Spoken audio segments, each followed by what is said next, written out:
Artur ջան, ողջույն։ Привет, Տիգրան ջան։ Արի այսօր զրուցենք մեր ցավոտ թեմաներից ու ինչ այն կարծիքով այսօր հուզում եւ կարեւոր մեր հասարակության համար։ Խոսենք։ Artur ջան, դու գիտես, որ ես միշտ դեմ եմ եղել բոլոր տեսակի զենքերին եւ ընդհանրապես մարդու զինվելու փաստին։ Մենք sense ներկայացնեմ, որ մենք բնակվում ենք Ամերիկայի Միացյալ Նահանգներում, բայց տարվա մի զգալի մաս ես մի քիչ ավել, մի քիչ, բայց անցկացնում ենք Հայաստանում։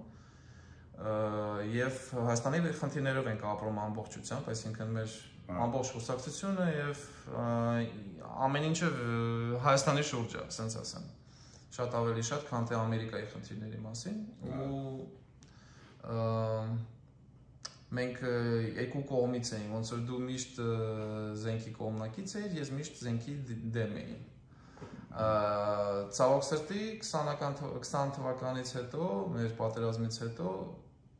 իմ կարծիքը փոխվեց ու ստիպված փոխվեց, ոչ թե լավ կյանքից։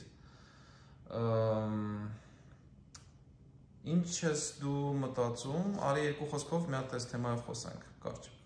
Դե շատ կարևոր թեմա է ինձ թվում է մեր հայ ազգի համար եւ ես ասեմ կոնկրետ իմ մոտեցումը ես գտնում եմ նախ մարդիկ հատկապես մեր հայրենիքում զենք բառը օգտագործելուց ինչ որ sense վախ է առաջանում։ Գիտեք, այն բանը, որ մարդիկ, ասենք, գիտես, զենք են անվանում, ես զենք չեմ էլ անվանում դա։ Ես դա անվանում եմ գործիք։ Ոնց որ ասենք, ցանկացած գործ անելու համար, անհրաժեշտ է գործիք։ Դա, չգիտեմ, IT մասնագետի համար կլինի համակարգիչ, չգիտեմ, շինարարի համար կլինի, ես չգիտեմ, մուրջ, նույն ձևի այսպես կոչված զենքը, դա ընդհանրապես գործիք է։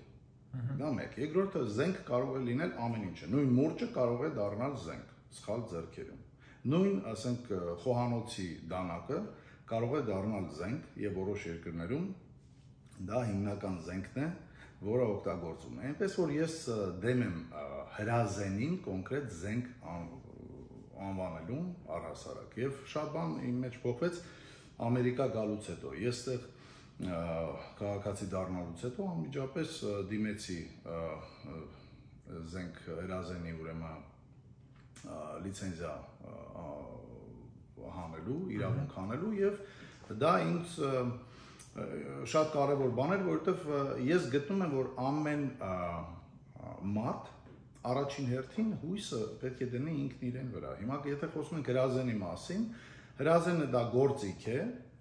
ինքնապաշտպանության գործիք է, հրազենը նաև որսի գործիք է, հրազենը սպորտի գործիք է, հասկանում եք։ Ես քանի որ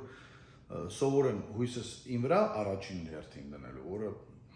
ցավալի է, բայց շատ մեր հայրենակիցներ այդպես չեն կարծում։ Ես կարծում եմ, որ մարդը պետք է կոնկրետ ինքնապաշտպանությունը ապահովի ինքն իրեն եւ հույսը չդնի պետության վրա կամ ուրիշ պետության վրա եւ միայն այդ դեպքում մենք կարող ենք էֆեկտիվ ինքնապաշտպանվել անկախ նրանից թե ով կլինի մեր հայրենիքը։ Ես եմ եկել են գաղափարին, որ քանի որ մենք շատ ինդիվիդուալ ազգ ենք, մենք ամենքս էլ երևի պետքա մի քիչ կենտրոնանանք ամենքս իր ընտանիքը եւ իր անձը, ընտանիքը, բակը, շենքը, ոնց որ հնարավորություն ունենալու պաշտպանելու, որտեղ մենք ցավոք սրտի այն ռեգիոնում ենք ապրում, որտեղ որ մեր ապագան մի քիչ հարցականի տակ է ու մենք բոլորս խոսում ենք անընդհատ այդ հարցի շուրջ, թե ինչ է լինելու եւ ոնց է լինելու եւ ինձ թվում է եթե մենք ամեն մեկս կարողանանք մեզ պաշտպանել, մեր ընտանիքը, արդեն դա ահավոր մեծ բարդություն կառաջացնի բոլորին մեր զգալայցերը։ Այո, որ ցանկանա։ Օրինակ Ամերիկայի մի հատ դու ավելի լավ գիտես ինձանից, թե Ամերիկան ինչքանով պաշտպանված է եւ դե մեր հայրենակիցների մոտ եւ աշխարհում տպավորություն է ստեղծվում, որ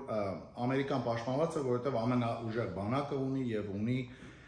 ամենալավ տեխնոլոգիաները, այսպես ասած, բայց իրականում Ամերիկան գրավելու համար Ամերիկան առաջին հերթին պաշտպանված է իրեն քաղաքացիներով։ Որպեսզի մեր հայրենակիցները հասկանան, աշխարհում գոյություն ունի բոլոր քաղաքական եւ քաղաքացիական եւ պետական մակարդակով կա մոտարապես 1 միլիարդ հրազենի միավոր։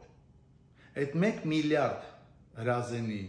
հրազենից միավորներից կեսը, ուղիղ 500 միլիոնը գտնվում է Ամերիկայի քաղաքացիների ձեռքերում, ոչ թե բանակի, այլ քաղաքացիների։ Այսինքն, եթե ինչ-որ երկիր որոշի Ամերիկան գրավել այնպես, որ տուն արտուն գրավել, նա պետք է առնչվի 60 միլիոն քաղաքացիների հետ, որոնք ունեն 500 միլիոն հրազենի միավոր։ Հասկանում եք, սա է բանը։ Եթե մենք փոխանցենք այս թիվը տոկոսային Հայաստանի բնակչության, ուրեմն բնակչությունով հաշվարկը անենք, ապա դա մոտարապես կգա, մոտարապես կես միլիոն մարդ հայրենակից պետք է զինված լինի։ Եվ այդ կես միլիոնը պետք է ունենա մոտարապես 4 միլիարդ հրազենի միավոր, որպեսզի սա համապատասխանի Ամերիկայի տվյալներին։ Հայաստանը ցավոք սրտի, եթե Ամերիկան առաջինն է, ուրեմն գլխականակով հաշված կամ չգիտեմ ցանկացած հաշվարկով ամենաշատ հրազենի ուրեմն միավորները ստեղ են, Հայաստանը 124-րդն է աշխարհում։ Եվ ինձ թվում է, այսպիսի հարևանություն ունենալով, սա խնդրեմ է հանդիսանում եւ մեր հայրենակիցները պետք է սկսեն փոխել իրենց վերաբերմունքը հրազենի նկատմամբ եւ այդ դեպքում ինձ թվում է ամեն ինչ շատ ավելի բարեհաջող կընթանա մեզ համար։ Ես օրինակ ամբողջ կյանքով դեմ լինելով, ես այս տարի, անցյալ տարի ավելի շուտ նույնպես ստացա իրավունք եւ գնեցի իմ հրազենը Հայաստանում։ Ամերիկայում մինչեւ հիմա ես դեմ եմ, բայց Հայաստանում ես ձեռք եմ բերել եւ բոլորին խորհուրդ եմ տալի նույն բանը անել, որտեվ իմ կարծիքով, եթե մենք ամեն մեկս դառնանք ավելի ուժեղ, մեր երկիրն է ուժեղանում դրանից միայն։ 100%։ Ու իսկ ինչ ես դու ոնց է դա արվում, օրինակ, որտեղից կարելի է հնարավորություն ձեռք բերել, ոնց է կարելի սովորել, այսինքն օգտագործել այն եւ այլն, եւ ընդհանրապես ինչ խորհուրդ կտաս մեր քաղաքացիներին։ Մեր քաղաքացիներին խորհուրդ կտամ, քանի որ Ամերիկա գալուց ես սկսեցի համեմատել շատ բաներ, ուրեմն հայերեն, հայկական մեր ընդունված ձևերը եւ ամերիկացիների մոտեցումը ցանկացած հարցին։ Հրազենի դեպքում ես արդեն ասացի, ինձ ավելի հոգեհարազատ է ամերիկյան մոտեցումը եւ մեր քաղաքացիներին խորհուրդ կտայի նախ ցանկացած գործիք պետք է պարապել, որպեսզի այդ գործիքը կարողանան ուսումնասիրեն։ Հայաստանը եւ Ամերիկայի օրենքները տարբերվում են մի քիչ։ Ամերիկայում դուք երբ որ իրավունքը հրազենի հետ ստանում եք, դուք անմիջապես կարող եք գնալ եւ գնել ցանկացած հրազենի տեսակ, լինի դա հարթափող կամ ակոսափող, նարեզնոյ այդպես կոչված, զենքը։ Հայաստանում օրենքները տարբեր են եւ օրենքը թույլ է տալիս մարդուն ձեռք բերելու հարթափող զենք 5 տարով եւ եթե 5 տարուց ոչ մի խնդիր այդ մարդը չի ունենում, ուրեմն նրան իրավունք են տալիս նոր ակոսափող զենք ձեռք բերել։ Ես դրա իմաստը չեմ հասկանում, որովհետեւ հարթափող զենքը կարող է ինքը 50 մետրի վրա շատ ավելի հզոր զենք է, քան շատ ակոսափող զենքեր, այսինքն հայրենակիցները մեր 50 մետրի վրա, եթե պարապեն, կարող են հարթափող զենքով, որը կրակում է 1 հատ պատրոն, ես անգլերեն գիտեմ, slug է կոչվում, slug, ոչ թե, ասենք, 8 հատ, 9 հատ փուճուր ինչ-որ բան դրոբեր է մեջը, այլ հենց slug է կոչվում, դա կարող են գնել եւ 50 մետրի վրա կարող են ցանկացած տուն պաշտպանել։ Այսինքն, պաստորեն ստացվում է այնպես, որ եթե մենք դե սահմանամերձ շրջանների մասին ընդհանրապես հիմա կարծիքով խոսք չպետք է լինի, բոլորը պետք է տիրապետեն զենքին եւ ունենան մի ինչ-որ Նաեւ ես կասեի ակոսափող զենք էլ սահմանը, բայց ամբողջ Հայաստանն է։ Ամբողջ Հայաստանը, այսինքն եթե մենք այնքան փոքր է Հայաստանը, որ հասկանում եք, ամբողջ Հայաստանը կարելի է դիտել սահմանամերձ շրջան այսօրվա օրով։ Այսինքն եթե տոկոսայնությամբ մենք նայենք ինչքան են զինված Ամերիկան, մենք նույնպեսի եթե մենք պատրաստված լինենք, փաստորեն Հայաստանը գրավել դառնում է անհնար։ Դե նայեք, օրինակներ կան։ Մարդիկ ես շատ լսում եմ հաճախ ասում են, բայց հիմա բայրակտարներով, դրոններով ակռիվ դրոնները չգրավեցին Շուշին։ Հասկանում եք։ Նույնը դրոնները չկարողացան ոչ մի բան անել Աֆղանստանում, երբ որ 2 տրիլիոն դոլարից ավել գումար ծախսելով, տեսակ տալիբները եկան իրանց Ուկրաինայում տեղի ունենում, ռուսական բանակը այնպես առաջ չի գնում, ինչպես որ բոլորը ակնկալում էին, եւ քրդերը, նայեք քրդերի պատմությունը, նրանք էլ պարտիզանական պայքար մղելու համար Հայաստանը ունի իդեալական աշխարհագրական պայմաններ։ Սարերի մեջ մենք հարթավայր շատ քիչ ունենք ու սարերի մեջ շատ դժվար է լինելու, եթե մենք պատրաստվենք, ոչ մի աշխարհի բանակ այնտեղ չի կարող հենց այնպես խաղ ու պարով, ինչպես ասում են, անցնել։ Եթե մենք ունենանք Ամերիկայի համապատասխան տոկոսային, որը թիվը ասացիք, մինիմում 5 միլիոն Հայաստանի քաղաքացի լինեն զինված իրանց զենքերով, պարապեն եւ նույնիսկ ասենք հարթափող զենքով եթե կարողանան կրակի խտություն մոտարապես 15 սանտիմետր ունենալ 50 մետրի վրա եւ ասենք ակոսափող կալաշնիկովի տեսակի զենքերից ունենան նույն խտությունը 200 կամ 150 մետրի վրա, շատ դժվար կլինի ցանկացած Ինչը շատ մեծ աշխատանք չի, այսինքն մի քիչ պարապել։ Ընդամենը պետք է պարապել ու մարդիկ որ ասում են, բայց փող, պետությունը պետք է տա, ամեն մարդ պետք է ինքը գնի ամեն ինչը։ Օրինակ շատ բջջային հեռախոս ունեցող մարդիկ կային, որոնք ինձ հետ փորձում էին բանավիճել, ասել, բայց գումար որտեղից, բայց նրանց բջջային հեռախոսները ավելի թանկ էին, քան շատ ավելի, ասենք, գրազենի տեսակներ։ Դրա համար առաջնայինը պետք է լինի անվտանգությունը, հետո արդեն մեր իրավիճակում համաձայն եմ, հա։ Ստեղ օրինակ հիմա իմ կարծիքով դա այդքան կարևոր չի իմ համար անձամբ, բայց Հայաստանում դա կարևոր մասնիկներից մեկն էր ու քանի դեռ մենք հնարավորություն ունենք այդ ձեռք բերելու, անհայտ է թե ինչքան դա կտևի ու կմնա, տենց թե չէ, չգիտեմ, ինձ թվում է, որ ամեն հայը, ամեն հայի ընտանիքի անդամները պետք է մտածեն իրաց անվտանգության մասին։ Անպայման, գիտեք, դա ընդհանրապես, երբ որ Ամերիկայում երկրորդ ուղումը մտցվեց, ուրեմն բանի կոնստիտուցիայի այդ այրենքը ուշես մորանում եմ մեկ այրեն բառը Սահմանադրության երկրորդ ուղումը երբ որ արվեց 1791 թվականին բոլորին իրավունք տրվեց զենք կրելու 1791 թվականին ներքին եւ արտաքին թշնամիներից պաշտպանվելու համար նույնիսկ եթե ինչ որ մի հանցագործ էլեմենտ ինչ որ մի հանցագործ փորձում է տուն գալ եւ վնաս տալ հույսը պետք չի դնել ոստիկանության վրա Հույսը պետք է դնել ձեր վրա, դա ուղղակի իմ կարծիքով։ Հետո Ամերիկայի իրականությունը այն է, որ բոլորը գիտեն, որ ուրիշի տուն մտնելը դա ոնց որ դու մտնես ուրիշի ամրոց, որտեղ ամեն տանը կա, այսինքն ինչ-որ պաշտպանվելու միջոց ու մարդիկ արդեն ուրիշ կերպ են մոտենում այդ գաղափարին, ուրիշի տուն ներխուժել։ Այո, այդպես է, եւ մեր Հայաստանն էլ պետք է ներդեական այդ ազգ-բանակ երկիր ամրոցը մենք պետք է կառուցենք, դա շատ կարևոր է։ Ցավոք ես պետք է համաձայնեմ, որտեղ ես ամբողջ կյանք դեմ եմ եղել ու ամբողջ կյանք կարծել եմ, որ մենք պետք է մեր խելքով, մեր ամեն ինչով, բայց ինչ որ պահ է գալիս, երբ որ մենք արդեն ականատես դարձանք, որ ուղղակի խելացի եւ առաջընթաց հայացքներ ունենալը մեզ մինչեւ վերջ ապահովություն չի բերում եւ մեր շուրջը նույնիսկ ամբողջ աշխարհը շատ խորը դեպրեսիվ գնայի թե մեզ ոնց են կոտորում ու շատ բան մեզ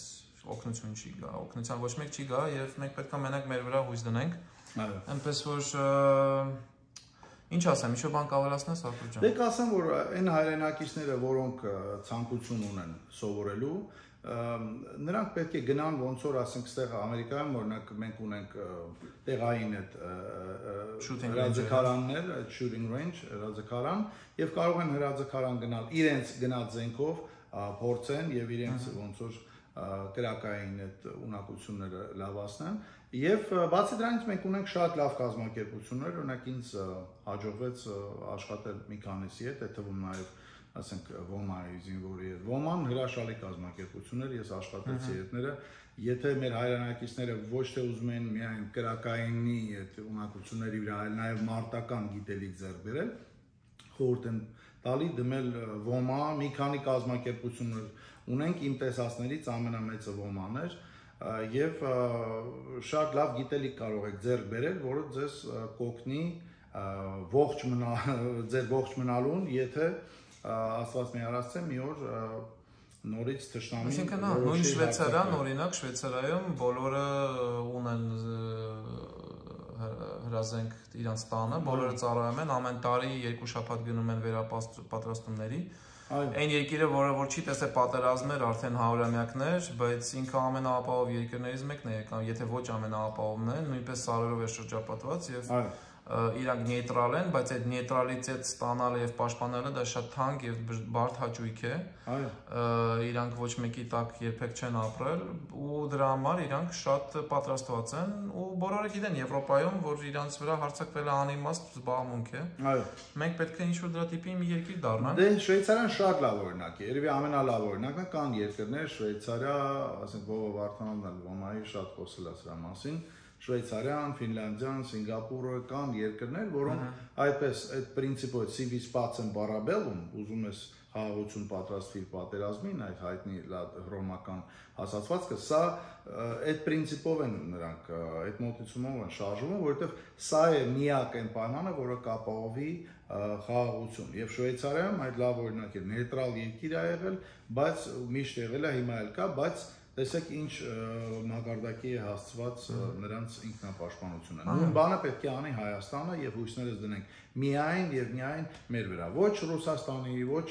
Արևմուտքի, միայն եւ միայն մեր վրա։ Այո, եթե մենք չենք ուզում երևի հայտնվենք Ռուսաստանի կամ Թուրքիայի կազմում մի քանի տարուց եւ Իլոն Մասկը մեզ մարս չուղարկի սարերում ինչ-որ մեզ մի կտոր հող տա, երևի դա մեր միակ ընտրությունը կլինի։ Ինձ թվում է ես համաձայն եմ, լիովին համաձայն եմ։